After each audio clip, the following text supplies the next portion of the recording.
15%. And that should be fine. I think Blade's the right level. Got some interesting role swaps were going on in this one. Yep. If they're keeping the rolls, who knows? I mean, yeah, true. They could be just in completely different order, but True. But I guess what we'll do is while they're picking their champions, we'll just have a quick recap of our last game. You guys beat us quite good. I guess we had a good early game. Just give us your thoughts on how you were able to basically bring it back and then beat us at around the 30-minute mark. I think we just said in the early game, it's okay, we scale. We just, we pulled back a little bit, obviously, in the aggression. We let you guys, we put the onus on you guys to make plays, and you guys made some pretty good plays. Definitely in the early game, you caught us off guard with a lot of the stuff. Some decisions I was just like completely like Azura being bot there, it completely caught me off guard. So that was really good plays from him. And then there's some other psychotic stuff, like you appearing mid. I was just like, why is he mid? Why is he not just running top? Like stuff like that. And my top laner ended up coming down to the fight, but not making it instead of pushing a top wave. Stuff like that could have been traded. But yeah, there were definitely some decisions you guys made that caught us off tempo that really shook the game up early game. It was definitely a bit chaotic, but yeah, eventually we slowed it down to traditional GP style. We got the vision line and we got the objective control, and we basically put the onus on you guys to try and make picks with your comp, which you guys definitely had some shots. You even made it happen a couple times with like the Ashe ults and the Sejuani ults, but it's just difficult to find the gaps in the armor. You guys, I think, understood that if you flat out 5v5, it's going to be really hard into our composition. Yeah, unless I get a good flank or we just blow someone up. But yeah, you guys, in terms of front to back, turning off the lights and then Kennen appearing in front of my backline is a bit rough to deal with. But, we take that for granted. We had a chance to pick Lulu or Leona as our support. Maybe could have made a difference, but, the results are the results. So, yeah, if you can't exhaust Kennen in time, then, he has a bit of a party in the backline. So it's a bit rough. Yeah. But yeah, overall, can't blame him at all with the Nocturne, definitely. But yeah, you guys played a really good game. I was definitely happy with the result. I think both teams played a pretty good game, and even with the result might seem one-sided, certainly could have been a different story if the early game was played. The flex Nasus pick into the Kai'Sa. Interesting. Just to finalize, it's always the early game for me, and then shit happens. But yeah, I digress on that. But now we'll get into the champion draft. I am joined here, if you haven't heard already, by Ryan via Alpha Arcadian and Blade Xer via Liam. And they're the winners of the last game. What are your thoughts on the bans and picks so far? And maybe the overall matchup? I think this is a good matchup, Fishing versus... Yeah, I'm surprised Lilia went through and Malzahar got banned. That's a bit interesting by Johnny's team. But yeah, might be missing some information on that one. But obviously Lilia, C4J being very proficient on that pick, kicked our butt on that pick a couple weeks back, so he's looking definitely comfortable in that position there. And I think Isle of Peace is their bot lane. I'm not too sure if Charybdis is playing for them today. Didn't catch the summoner names or if people swapped around, but Kai'Sa obviously a very good champion at the moment. You see it all the time in solo queue. Definitely easy to pick early up on the draft and fit with any of those engaged supports, such as the Leona coming through right now. Yeah, very strong overall compositions coming through. Nasus could be top, but we know that the support likes to play that AP Nasus mid, so there's a decent chance they can still flex it. But yeah, he does like that 1E wave clear once he fully stacks that E. But Lilia probably taking a bit of nerfs in the current patch. Not too impactful, still probably a S-tier jungler overall. But I love to see how the support is eating all these bans in draft phase, Blade and Ryan. It's quite amazing to see, actually. Yeah, I think teams are realizing that he plays a lot more of a part in the the warp strategy than people realize here. But he's also... It doesn't seem like a champion ocean or anything, but like you ban out one tank, he just finds another. And AP Nasus, I think, is honestly one of the strongest of the bunch when it comes to actually securing that mid priority. Sion isn't able to instant clear those waves early game, neither is Galio, but Nasus 100% just drop a couple points into the E early game and drop it onto the wave, and that's mid priority secured. He's going to start pathing towards his jungler and being there at all times. So you're always going to have to deal with support if you're making any sort of early game plays versus this team. And yeah, this is a great pickup for him. I love it. Yeah, and it's probably going to be poised with this last ban, and we do have the Camille being taken away. I guess it is a bit early to say who is probably going to win draft, but what we probably can talk about is the support matchup, Milio versus Leona. What are your insights in terms of, is there any counterplay, or is there any outplay, or is it just going to be a stalemate between these two supports? Yeah, I think there's lots of outplay potential. Heavy, Having heavy the skill matchup. yeah, having the Q to cancel 100%. Zenith blade as well as the cleanse for the sun. But yeah, what do you think, Ryan? Just yeah, like I said, heavy skill matchup. Milia has the tools to deal with Leona, but she has to have the hands to use those tools. And like Liam said, the cleanse is a very important tool as well. For Johnny's team, I would expect the Karthus to be picked up here. Yeah, we also seen a couple of other interesting picks that are going to be hovered, hopefully. But yes, Tekna 9. Gwen. Yeah, the Gwen jungle's coming through. Jupais did win the first game, and they did win in pretty classic fashion with their standard composition, I would say. But we do have Gwen being hovered here, and it is a very powerful pick in the right hands. And so far, this jungler and this jungle matchup is probably going to be the highlight of this game, because these are probably the two best junglers in the comp at the moment.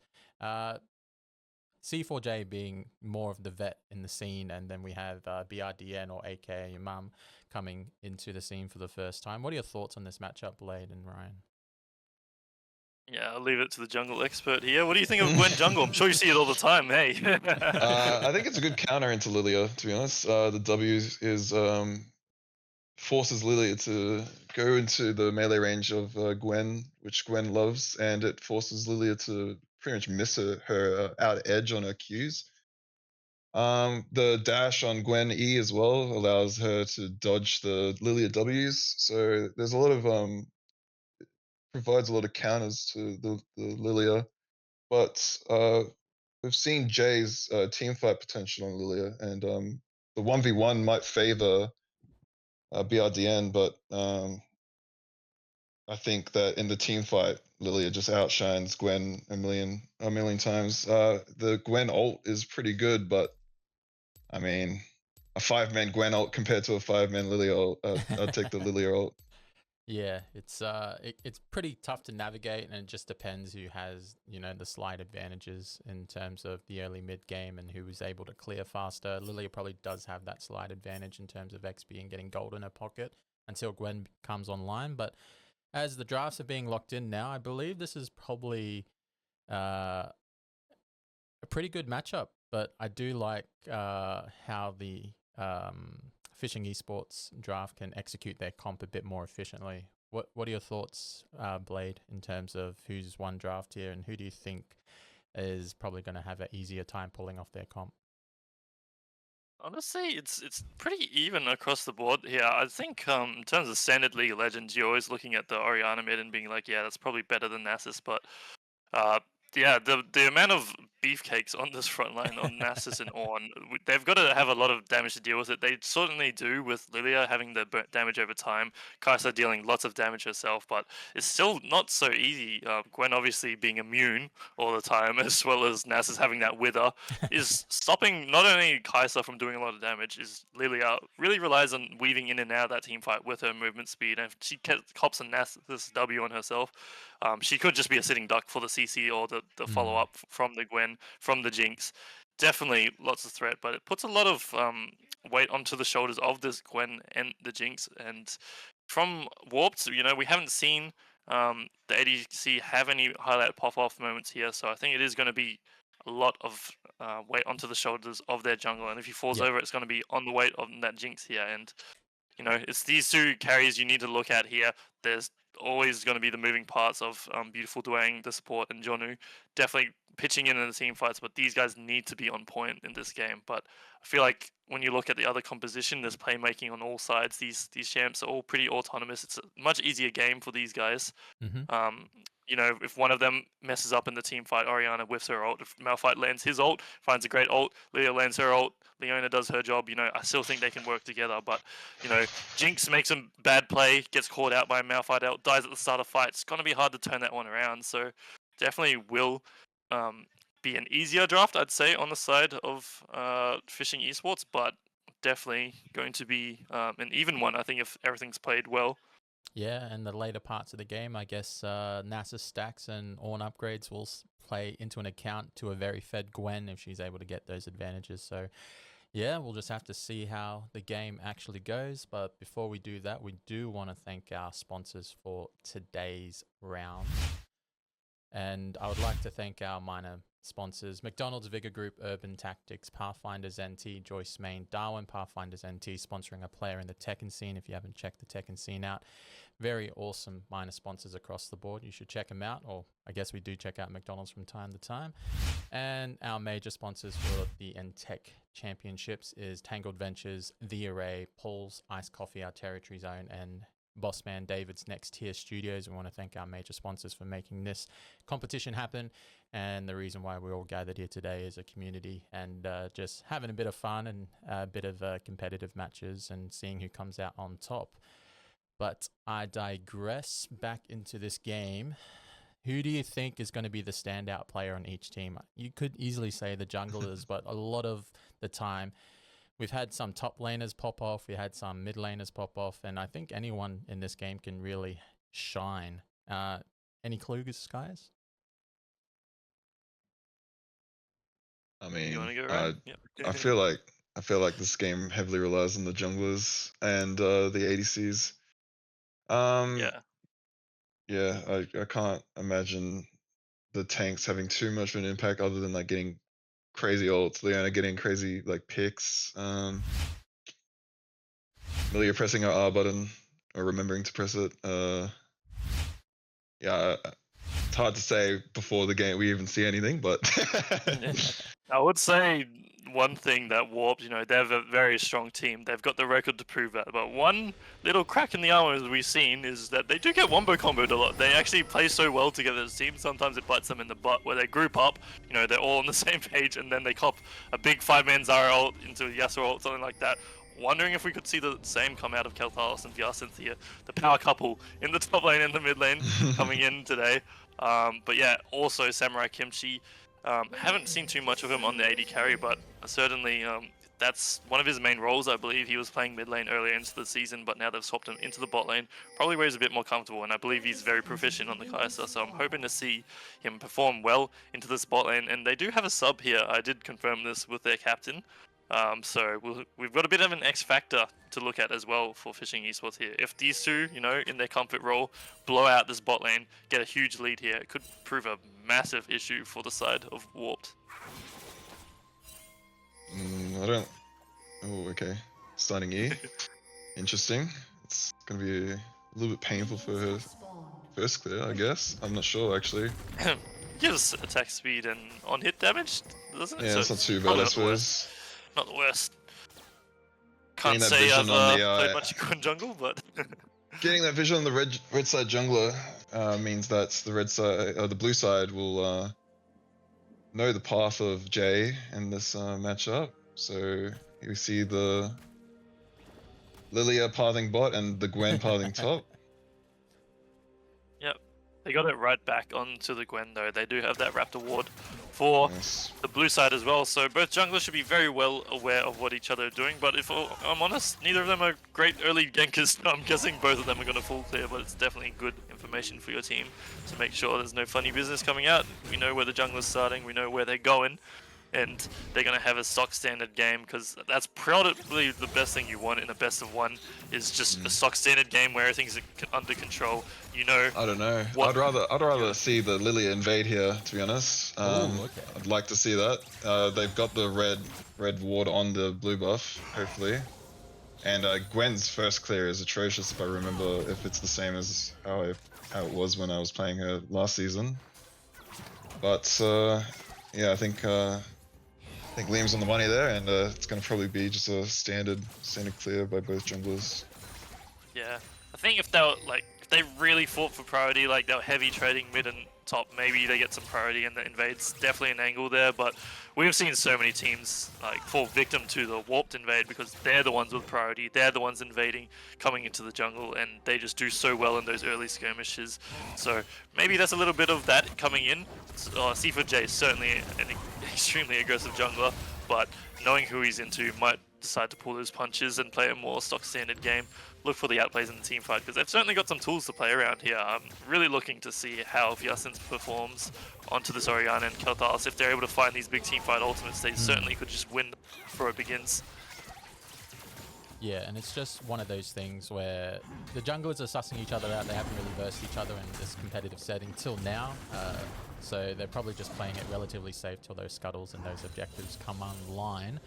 But I'm just finding it very surprising that this Nasus is just playing so easily into this Orianna, when Orianna with the buff should be a bit more dominant in lane. But you just can't see, and what can you do? It's just like, it's a bit polarizing actually. Yeah, it's like, the longer you make the trade versus Nasus, it's normally it's better for you as the Orianna, but a lot of the time you're like forced to sit into that E. Sometimes he'll wither you as well. You take the full duration E. It's like so much damage, and looks like he knows what he's going in for. Maybe if you took Doran's ring, you'd want to be taking trades like that, but he's just gone for the tier start, going for that scaling, which you can't blame at all. It's probably, even if you try your best, you outplay Nasus as hard as you can, and he, like, at the end of the day, he's probably just going to press E on the wave and farm happily and just trade that out. So it's probably one of the safer options you can do. But the Gwen actually stole the Raptors there. A good read by Gwen to know that Lily had taken her Raptors first and going for that before she recalled and reset. Yeah, so now she's just going to be up a camp, and it completely stuffs with Lilia's clear on Jay. It could be a level 6 angle as well, that's all it could take. But we do have a bit of an engage coming in from Leona, but just backs off straight away, takes a bit more free damage on the way out, but it's an even trade overall. But you rather have damage on your support than your ADC. Kimchi is running a bit low on mana, so Tidus can actually fight this out if they engage on this. We do have the Ghost being blown by Gwen here, and a beautiful flash coming in from Tidus' first blood coming into the Leona. Leona will give her life, and Gwen with the first blood, that's exactly what you want to see. Yep, Nidomawa comes right in there and takes first blood off of his bot lane. Say, thank you very much for your work there in the bot lane, but this is mine. And he's stacking up that Dark Seal very early on in the game. That is a big kill. Yeah. But yeah, and right back at you though. Should we still call him C4J takes at the end, it's a lot of syllables. I think it's Brayden, right? But I'm not sure. Name is Brayden, I believe, but not sure if he wants to be doxxed every time on the stream. Yeah, so that's why I'm asking, but you know, maybe we'll just stick with the mum for now, but we'll see how it goes. We'll stick with that. Well, we see the dragon being taken by red team, fishing esports. Yeah, and I think you want grubs on the side of warped here. I think it's a bit better on Ornn and maybe the Nasus even just pushing these side lane turrets, because you know it will help them take it, because that's probably one of their weaknesses on the side lane if they're just not able to get that additional wave clear. But then again, we'll just have to wait and see what dragon comes up, but Infernal Dragon is always good to have. But we do have Kel'Thas level 6 here, poising on Jonu a little bit, but yeah, grub's uncontested here because Nasus is just keeping Orianna in lane. Yeah, it's just a trade of objectives there. Dragon being taken by red team and Grubs being traded by blue team, so standard objective trade. Yeah, we'll see how the flip goes in the next 5 minutes or so, but yeah, both teams basically going back into a Farmville state, and I gotta say, a bit of an AD carry advantage coming into Samurai Kimchi, getting that CS and that experience down. Slight advantages over the Jinx here, and maybe that will play into the next dragon fight. But yeah, just watching this Nasus press E and doing nothing else in lane is always fun to watch. But yeah, both of these tanks pretty much deciding to just play around with each other until they decide to throw ults. But yeah, the game's back into a lull state here, but quite interested to see what the itemization is going to be out of these two junglers. Assuming it's pretty standard on Lilia, but what will Gwen build after Nash's? Any guesses? Rabadon's probably, or the healing item. I forgot what it's called. Riftmaker. Yeah, Riftmaker. Your Dr. Utut, I like seeing him build Shadow Flame. Actually, it's into a squishy. It's definitely a good pickup. Confidence. Ooh, the confidence. They're coming in with that invade, but again, it's the mid priority from the support, as well as just the constant E spam in lane has just chunked the hell out of Yasin's there. She's not having any great time here against this Nasus, and she's already having to reset. TP advantage still in the mid lane here, the support, you know, he's just absolutely running this lane here, and there's not too much Yasin can do about it. He has to stay out of E ranges, but if you do that, then you just let him either way for free. You can't really punish. He gets mid push, and then he can do whatever the hell he wants with it by following his jungle into your jungle, and yeah, it's costing C4J here. We're seeing a red buff getting stolen away, but he's always trading right back. C4J is doing a very intelligent thing. If Warped were really on the ball, they could be stopping this, but looks like C4J goes for a small gamble. It seems to be paying off as he's able to get the return buff and the return camps normally when these invades happen. But he has to play careful here, because if he gets caught by a Nasus behind him or a Wither and the rest of the team are there while he's in enemy lines, could spell disaster. It could spell disaster, but we do have quite a big advantage being built up by Samurai Kimchi in the AD carry role against Warped here. That is quite a considerable lead, but I'm probably just going to ask, any of you know why Charybdis isn't playing in this game? And Jono is actually just going to get picked up here. Oh my god. Right there, I don't know, Kelthalis with the Megatron cloak just absolutely puts it down onto Jonu. Probably picked up some, I didn't exactly, wasn't paying full attention, but I think he probably looking at the items, with the pulled aggro, with Barmies. So yeah, Barmies decided to, he lit himself on fire and died as a result, so we'll just leave it at that. But yeah, I think yeah, so the Arcane Comet coming in clutch there. Not stacking the grass, but I guess Malphite Comet is pretty standard. I would know that myself. If you definitely have a kill angle, it will happen. But we do have an Abyssal Mask being rushed here. Then again, there are 4 AP champions on the side of Warp, so probably pretty standard to help out the other 2 AP carries on his team to get that additional magic resist down to let them carry a bit harder. So pretty good buy by Kelthalis overall. I don't know about first item buy, but I guess they want to get the game rolling. Yeah, honestly, I wasn't paying full attention to that. There are basically 5 damage dealers. Kaiser's got tons of magic damage in her kit, and I hope he's probably going to rush towards a more AD-centric build. Otherwise, these tanks are just going to stack MR and laugh. What?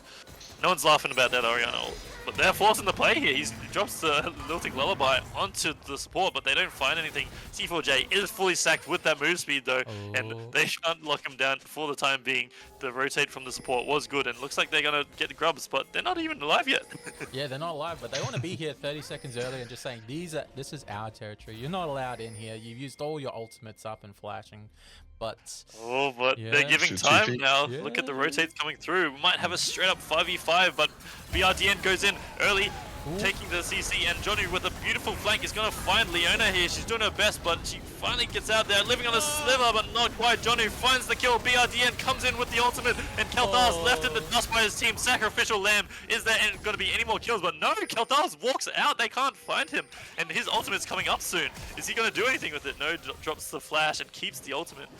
But looks like they call it there. They cut their losses, and with a single death onto the side of Fishing Esports, Warp take the grubs and the teamfight victory. Yeah, and that's 6 grubs, and the Dragon's still online for Warp to contest as well, so definitely a net win coming through.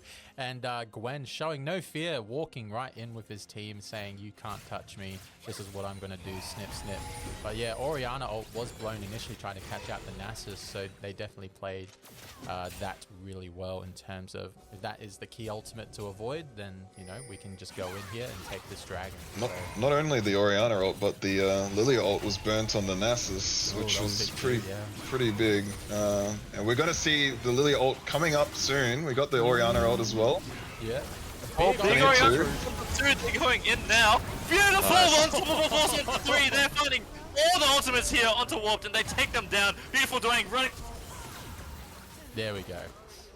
And was for his life, and Samurai Kimchi in hot pursuit with the killer instinct take them down. That was a successful team fight, but they'd lose out onto the Dragon, so small caveat there. And Jonu in the top lane picked up so many plays for himself, so not all sunshine and rainbows for the side of Fishing Esports. They really would have liked to get that Dragon to keep that win condition in their back pocket, but it's going to delay that Dragon Soul for a long time here, and this Ornn is already stacking that ML that we're so afraid of. Yeah, and it's going to get even worse. But you're shoutcasting so well, Blade, that even the mic's cut off a little bit while you were doing it on your side. So we'll probably hear that in the VOD, but it's gonna be fun to hear where you just cut out slightly.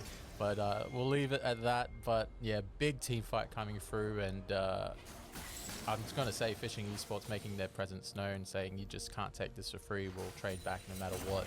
And I think Dana is probably going to get into that mindset. It's like, if this guy keeps trying to take my jungle, I'm going to take his as well. But now we're getting into that state of the game where these big team fights are probably going to happen more often here. And Jonu with a pretty intelligent buy early on probably will be really hard to kill for quite some time if he keeps stacking that MR, because I think Malphite's a little more vulnerable behind at the moment.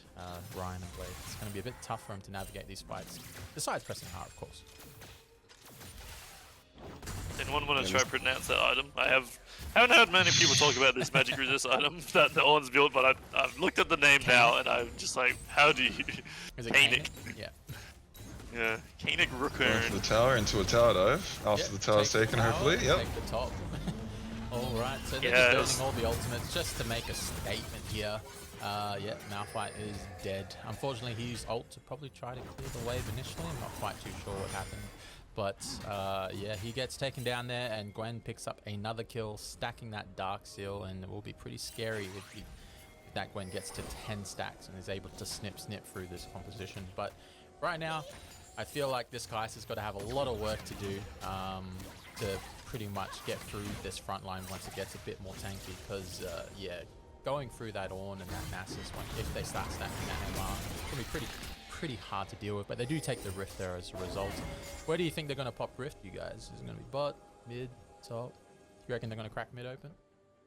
I think normally mid tower is the best tower you'd aim to get for the map control, but it depends. There's actually a lot more flexible strategies coming out there. If they have a successful bot play at all, they can definitely get 2 towers using the strategy where you get the double Rift Herald charge. I saw this recently. It's actually quite crazy. If you kill a tower while the Rift Herald's charging, you can drive past the tower as it crumbles and then get it to the second one and get another charge off and just one-shot the tower here.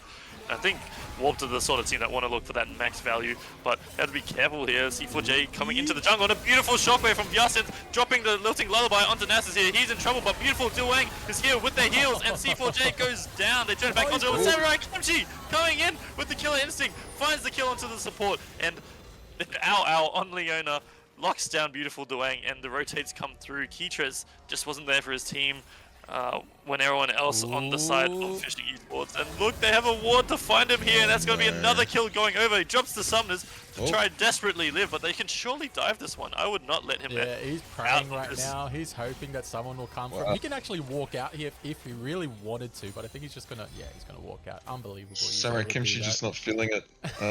Definitely, it was a dive angle there, I think. They didn't have flashes up, so it's a little bit scary, but I think you just run it. Teleport, the smoke about. Oh, but there's the ultimate, but that's not the right person.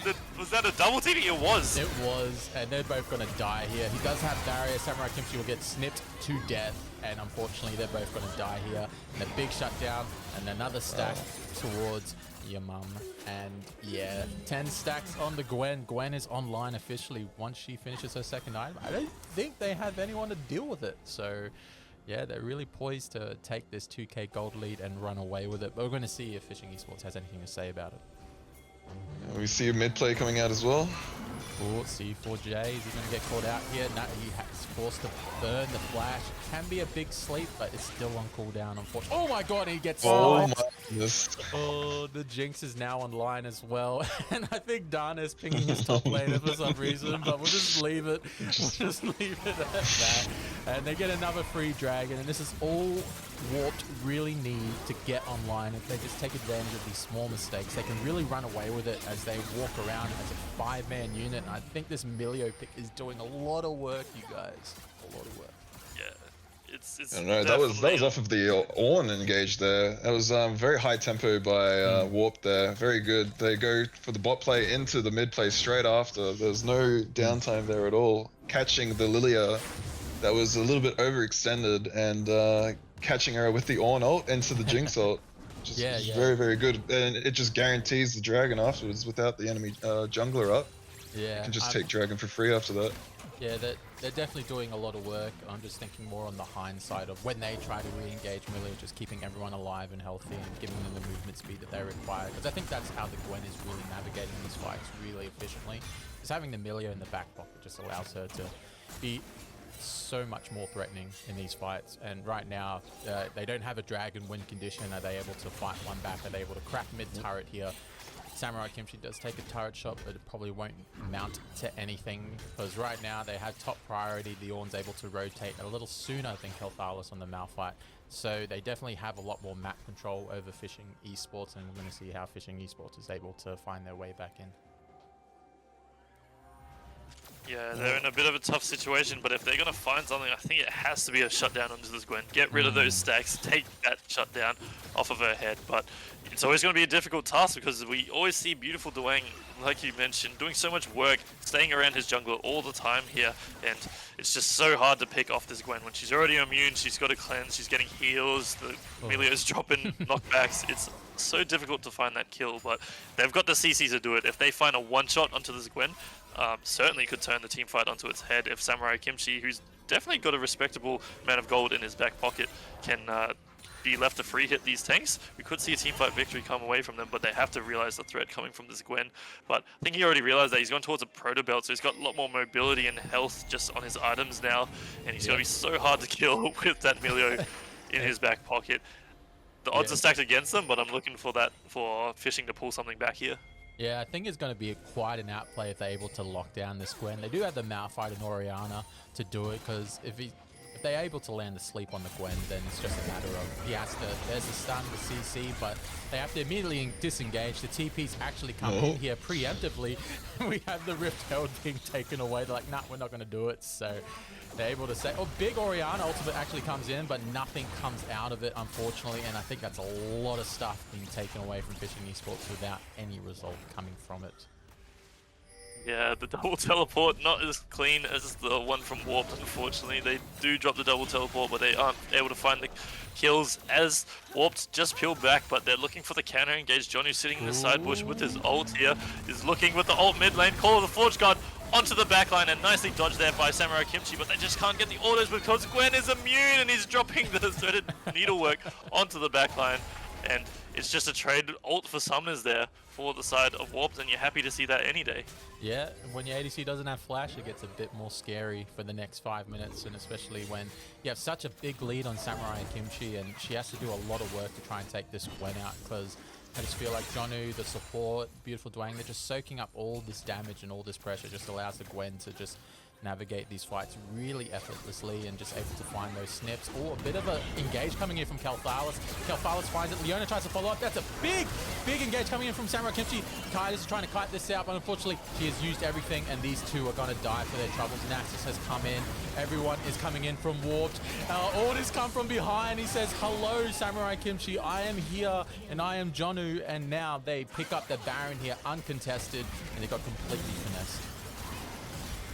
I wouldn't say uncontested just yet. They do have the Orianna and the Lily ult, but unfortunately it does look like they are just going to give it, even though I do believe they can contest this. Yep, they really want to get this dragon, but it's not going to come up in time, so they're just going to walk right in here and just get the reset.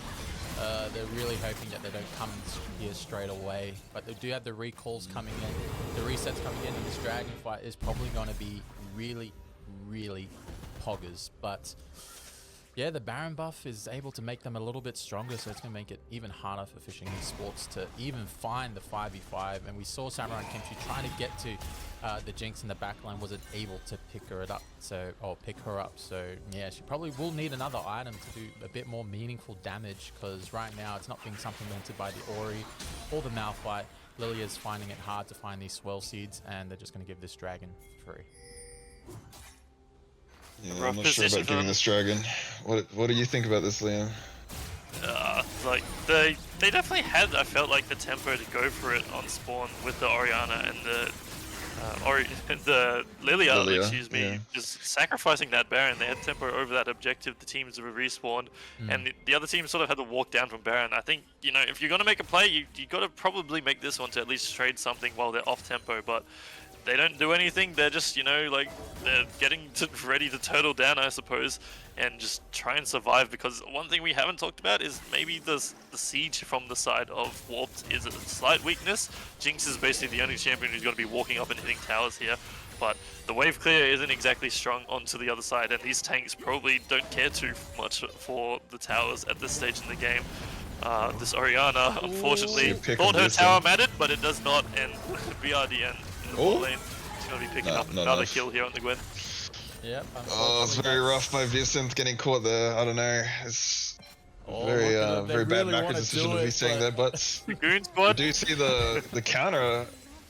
Maybe Leona gets an ult here, but the Gwen W, it just completely negates it. Yep, and here we go. He's testing C4J here. He does get put to sleep, but it is immune. If they're going to get the shutdown, they have to get it now. He cuts it out. He is still alive. Oh my god, this Gwen and this Milio are absolutely popping off, and that is the big Poggers moment coming in for your mum jungle, and he's able to pick up the double there and just pretty much walks in and just says, I am Gwen, and there's nothing you can do about it.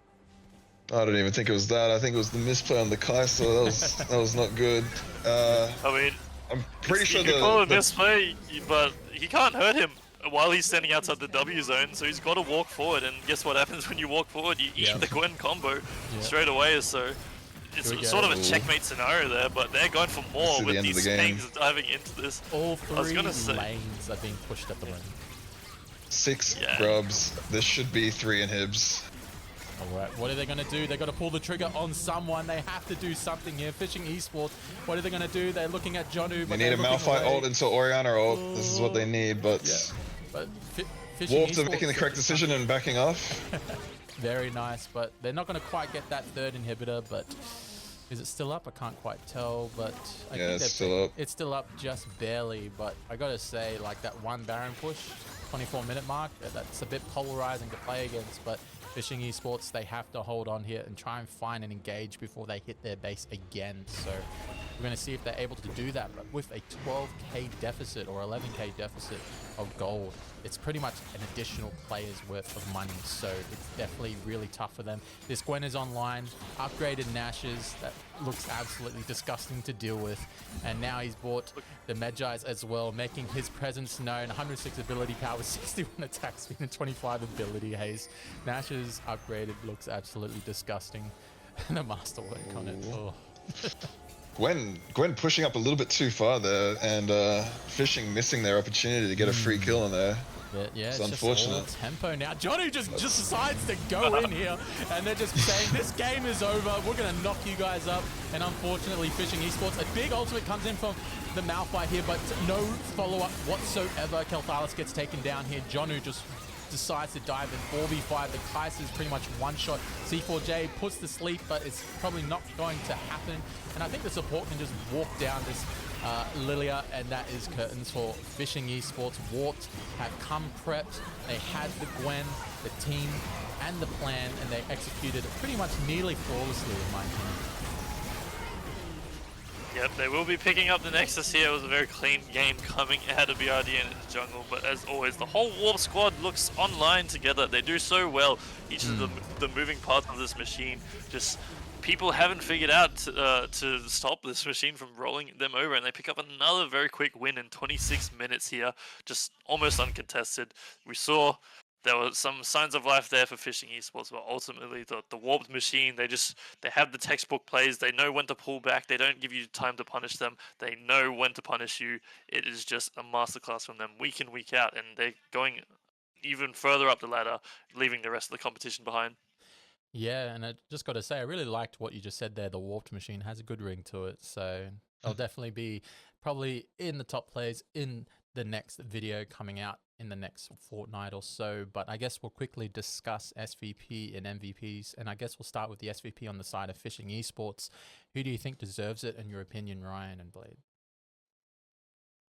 Liam can go first, I think.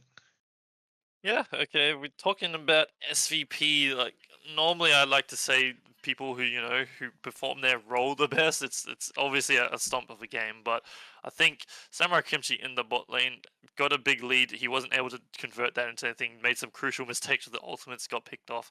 So even though he did a decent amount of damage, I can't really look his way. And the same for C4J this game here. Honestly, he definitely did the most damage in the game, but he's overstepped too much. He got picked out. He was trying to push the envelope. I can't blame him in a situation like this, where you feel like you're losing the thread, time to make a play back. But you really got to temper that advantage. Look for that one key moment to strike back, and then use all your team to pull them together, find a team fight, find a pick, and make it happen. And they sort of had it early in the Dragon, but they lost the thread. They had moments, but weren't all together, and I think C4J overstepped too far ahead of his team. I think that's where this team really falls over, is they're just not all on the same page at the exact moment they need it. They're not all there. Like Kai'Sa made that big play trying to come back, ulted in with 2 other members, but C4J was running across the mid lane at the time. They're just not as coordinated as Warped, and it shows in the gameplay. They just get checked by the numbers and the wallets at the end of the day. But I think someone who did definitely show signs of life, surprisingly to me, was trying to find these ultimates on Vyasens. He did whiff 1 or 2, but there were some big ultimates from this Orianna, and if they had the follow-up there, this Orianna could have just straight up won some of these team fights by setting these big shockwaves up, finding the Kel'Thuz's ult afterwards. She definitely didn't play a bad game. She was into a rough matchup where she probably wasn't going to do anything in the early game too.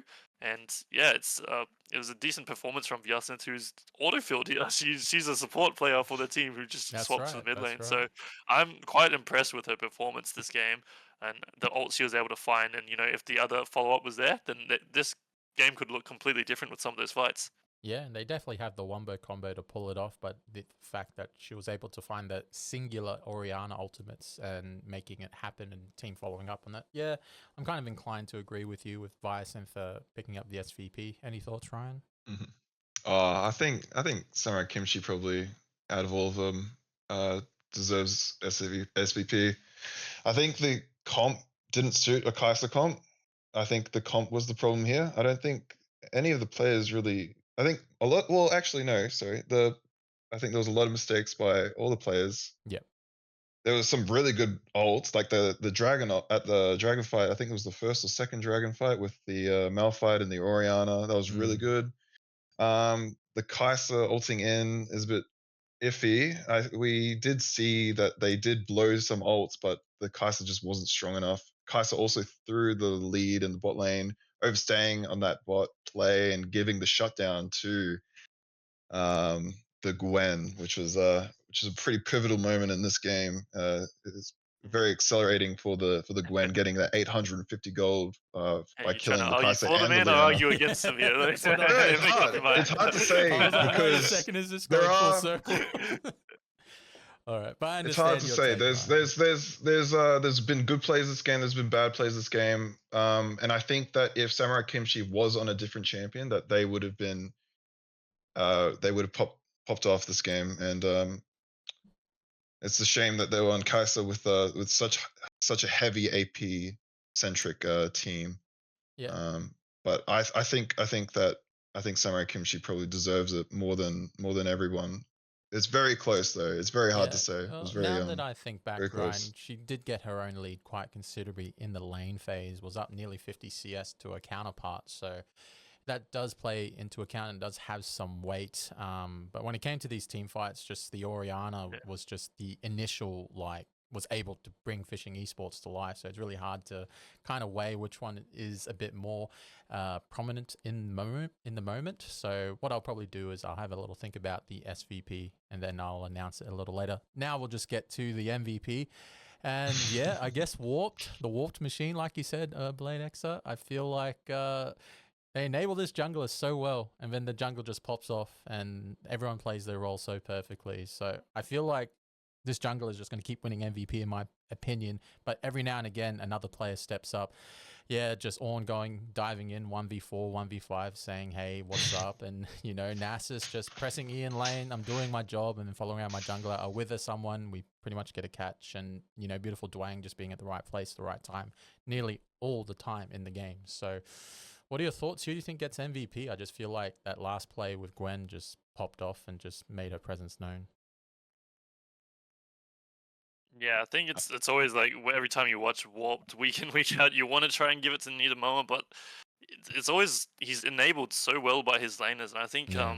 Someone who's gone under the radar, like I always want to give MVP. He's so close every week, but I just can't quite do it because he's slightly getting outshined. Is Beautiful Duang in the support? I think he always is enabling his jungler to do the things that he is doing. Some of those plays were crucial for him to be there, and it's not even right place, right time. He is calculating this. He knows this play is coming well before it happens. He starts the rotate, and he's there before everyone else. And this is one of the plays that I think of was when his jungler was about to die at the Raptor camp, and C4J was going in with the mid 2v2, mid jungle 2v2. But he's the first one there. Beautiful Duang on the support, comes in, finds the ultimate, finds the shields, keeps their jungler alive, which would have been a huge shutdown, and that's a pivotal moment in the game. To enable them to keep snowballing even harder. I think Beautiful Duang is always such a thorn in the side of any team going up against Warp because he is always playing around his jungler, always enabling him to do so much. And every time you watch, the jungler pop off, I always think of the support in the back pocket, who's the unsung hero. I kind of want to give it to him this game just because, I'm sure there's going to be plenty of other opportunities. That's your reasoning? Okay. He's played a good game himself, but I think like he is just completely enabled by the other moving parts. If he was doing this by himself, the support wasn't there. He looks a bit silly when C4J comes in and he kills him in his own jungle, but he is there, and there might be shot calling in the background or this, but I think definitely this Milio pick being there, enabling this Gwen to do that is a huge part of why it's so oppressive for them. Yeah. Any thoughts, Ryan? Do you agree? I think it's pretty clear cut. Gwen was the MVP of this game. I do agree that Beautiful Duang is always there to hold the Gwen's hand, and that's kind of Warped's identity is to play around their jungler, and the jungler is the center of their team. I'd really like to see Johnny play these more AD picks, especially with the Jace being buffed. I feel like a more AD top laner would be cool here, but the Ornn did score a lot of value with his ult, so he did his job. He's more of a team player, and yeah, it's Warped's identity to play around that jungler, and I think the Gwen just took the lead and ran with it for this game. Yeah, a couple of cheeky invade stealing camps here or there between the two junglers in the comp, and yeah, I mean, Jonu has pretty much won every MVP so far in their games that they have won, just about, except for that one game by Jonu last time on that Invincible Cassante. But in terms of just the ability of how Milio was able to pilot and rotate and keep the Gwen alive, and the Gwen was allowed to do what it wanted, it's just like... I think he was also just a big part why he got his lead. We can't forget the first blood was literally bot lane getting the kills by themselves. Beautiful Duang definitely did help out Keytrez as well. And Gwen came and took that lead from them, like yoinked that one and then used that to propel himself forward. And every one of those Grubs fights where they find a successful pick, like Milio is doing his part, building this lead for Gwen. I think if this Gwen is trying to make these plays by himself, 100%, it's nowhere near as dominant, but Beautiful Duang is enabling this and is always there, propelling this jungler even far forward. He's making the right play, but I think without the support, it's really hard for a support to get MVP with the limited resources that they have and the champions that they play. On Emilio, like when are you ever gonna make that Pog play? But I think the KP speaks for itself this game. Just as much kills on the side of the Gwen. Emilio was there. I'm kind of slightly weighing on towards Beautiful Duang in terms of just allowing his team to thrive and not giving away any crucial shutdowns and pretty much shutting down Fishing Esports coming back into the game, because Gwen did get low quite a few times, and Milio was there to make sure that didn't happen in terms of giving away that shutdown. So I think we're going to move towards the third game now. MVP, I believe. Yeah, I'll give it to Beautiful Duang based off the conversations we've had. Unfortunately, your mum, I'm sorry, you've had too many MVPs already. You want to share the love just a little bit. He picked up the first two, and I'm just like, is this going to be a repeat of the team? Because we quickly saw the identity of the team, and it's like, okay, it's very easy to look at the scoreboard, give out an MVP, but this strategy does not work if all 5 players are on board. Certainly, so it's very easy to look at the traditional League of Legends. This player popped off, but when a whole team's playing around your jungle the way that they do, I feel like you gotta look real deep into the machine of Warped and find out why it works. And I think Beautiful Dwang played a beautiful game here today. I agree there, and Beautiful Dwang with the the champion that played and the resources, and was able just to pretty much nearly play perfect. Was able to give Gwen I would say the 25 stacks that she got. So I'm just going to leave it at that. Not many junglers get to have Dark Seal and stack it that high.